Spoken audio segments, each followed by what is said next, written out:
How to help flood victims. Floods can be devastating. Depending on the severity, flood victims might lose everything they have, their homes, their jobs, even their loved ones. Whether it's donating $1 or volunteering to rebuild damaged houses, there are several ways to lend a helping hand to those in need. Method 1. Determining how to help. 1. Find out where the flood happened. Chances are you already have a specific flood trajectory in mind, but if you don't or aren't abreast with smaller, scaled floods happening throughout the world, the first step is to find out which regions have suffered floods and need help. Depending on where the flood occurred, different humanitarian organizations will be involved in coordinating relief efforts. If the flood occurred in the United States, chances are the American Red Cross and Salvation Army will be marshaling aid and leading relief efforts. If it is an international natural disaster, check to see if UNICEF or AmeriCares are providing aid in the affected area. Visit the organization's website or call to find out what kind of aid they are providing and how you can best get involved. 2. Stay informed and up to date over time. As the needs change, so will the ways you can help. Some ways might be more in line with your abilities or resources over others. Different needs will arise at different moments in the crisis. For instance, there will be emergent needs in the immediate aftermath as well as long-term rebuilding needs for years to come. Sometimes an organization will reach maximum capacity with certain types of donations, like clothing, but have a deficit in another area. The best way to know what is most needed is to frequently check in with the status of their aid efforts in need by calling or looking for updates on their social media accounts. 3. Decide how you would like to help. There are several ways to get involved, and each has their own pros and cons as detailed below in the following sections. If you have extra funds or goods, you might consider making monetary donations.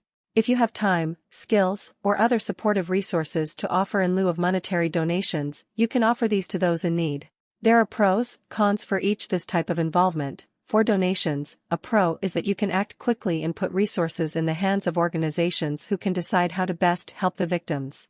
A con to making donations is that you don't necessarily know if all of your money will go directly to the victims. Be sure to research how organizations administer donations before you give to them. One of the biggest pros of volunteering instead of donating money is that you get to feel like you're really providing hands-on helps while interacting with people. A potential con is the danger and risk of injury associated with traveling to flood zones. Method 2. Making donations. 1. Make a monetary donation. Sending money is an easy and effective way to help.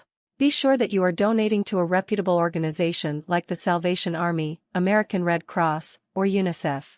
Unfortunately, some SHEM organizations can crop up in the aftermath of disasters as ploys to steal well-intentioned donations. Ask if you can make a donation via text message. A recent trend among aid organizations is to provide a phone number and keyword for people to make donations. The amount you give will show up on your next mobile phone bill. It's as easy as sending a text message, and much more meaningful. 2. Donate goods. If you have extra or unneeded items laying around, consider donating them to flood victims in need. Gently used clothing, socks, shoes, bedding, and blankets are almost always in need after a devastating flood. You can also help the children affected by floods by sending them books and toys. Purchase and donate new, non-perishable food items and bottled drinking water. First aid kits, tents, mosquito netting, soap, and hygiene products might also be needed. 3. Donate blood. Floods can cause serious injuries and there may be a need for more blood after the disaster. If there's a blood drive in your area, and if you meet the health, age requirements, consider becoming a donor. 4. Donate your leave time. Some large companies, especially governmental agencies or offices, allow people to donate their unused sick time or vacation leave to others in need. Contact the human resources representative at your work and ask if you can transfer some of your leave time to those unable to work as a result of the flood. Method 3. Becoming a volunteer. 1. Volunteer in the affected area. If it's safe enough to travel to the afflicted area, see if aid organizations are looking for volunteers to help on the ground.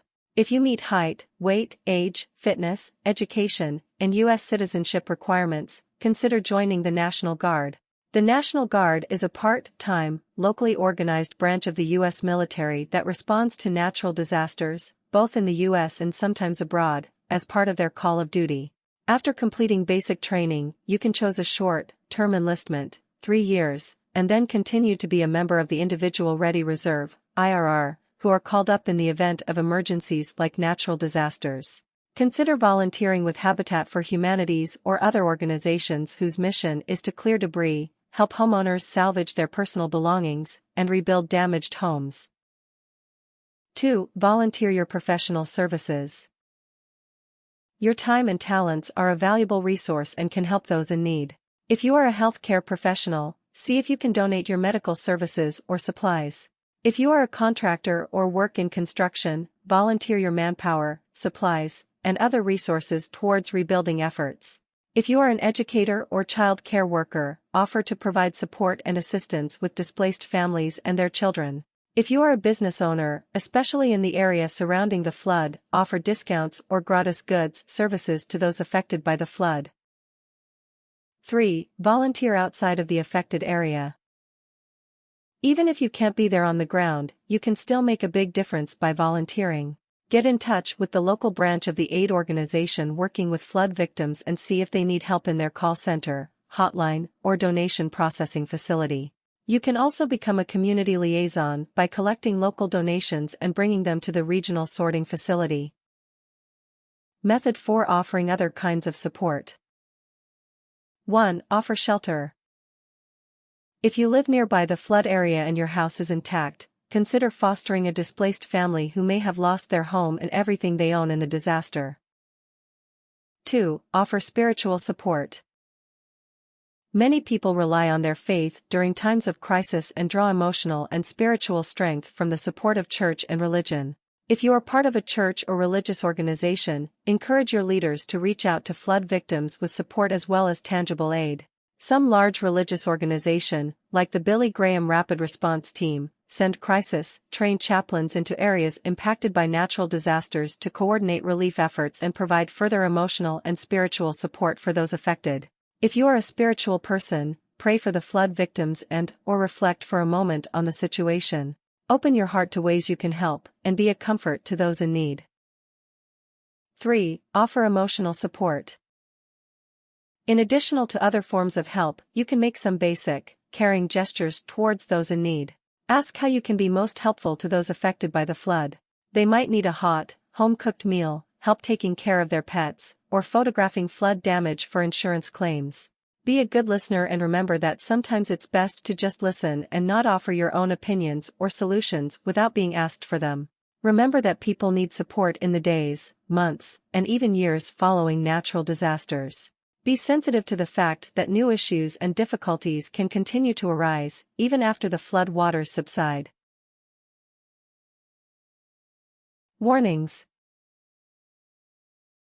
Don't go into flood areas without authorization and without being part of an organized relief effort. It might be dangerous for you, and ultimately unhelpful to others. Be sure your donations go to a reputable organization so that your dollars end up in the right place.